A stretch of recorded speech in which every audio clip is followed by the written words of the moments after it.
Praise Lord. जिस प्रकार हमने अभी ये कोरियोग्राफी देखा कि किस प्रकार मनुष्य और परमेश्वर का प्रेम था। मनुष्य परमेश्वर ने हमें अपने स्वरूप और समानता में हमें बनाया और हमें इस सृष्टि की सारी चीज़ों का उपलब्धि दिया ताकि हम इस पृथ्वी पे आसानी से अपना जीवन निर्वाह कर सके।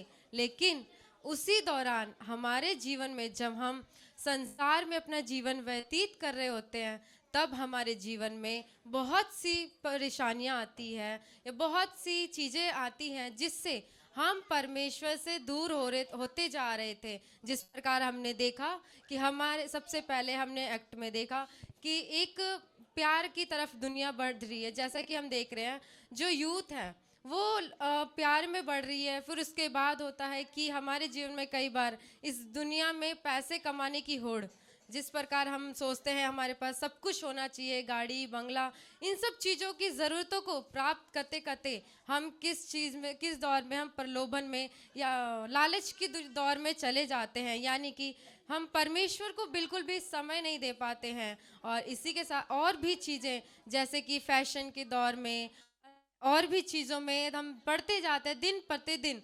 लेकिन परमेश्वर को ये सब चीज़ों से बहुत दुख हो रहा था। परमेश्वर दिन प्रतिदिन हमसे चाहता है, हमसे अच्छे से बात करता है, लेकिन हम मनुष्य क्या करते हैं, संसार में अनेक दुनियादारी की चीज़ों में पड़ के परमेश्वर से दूर हो रहे हैं। इसीलिए परमेश्वर ने अपने इकलौते पुत्र को हमारे लिए भेजा ताकि हम परमेश्वर के साथ एक ऐसा गहरा रिश्ता रखें ताकि हम इस जीवन में आनंद से रहे। हमें किसी भी प्रकार की चिंता हो, कुछ भी हो, लेकिन परमेश्वर के सम्मुख अगर हम अपने घुटनों को टेकते हैं, लेकिन हम फिर भी क्या होता है, हमारे जीवन में शैतान कार्य करता है। हमें परमेश्वर के साथ समय बिताने का मौका नहीं मिलता है। हम कहते हैं बिजी हैं, हम कहते हैं हमारे पास बहुत काम है, लेकिन फिर भी परमेश्वर चाहता है कि हम उसके सम्मुख बैठे ताकि परमेश्वर जो हमारे साथ जब रहता है वो आनंद की बात है। जिस प्रकार हमने देखा था अदन की वाटिका में परमेश्वर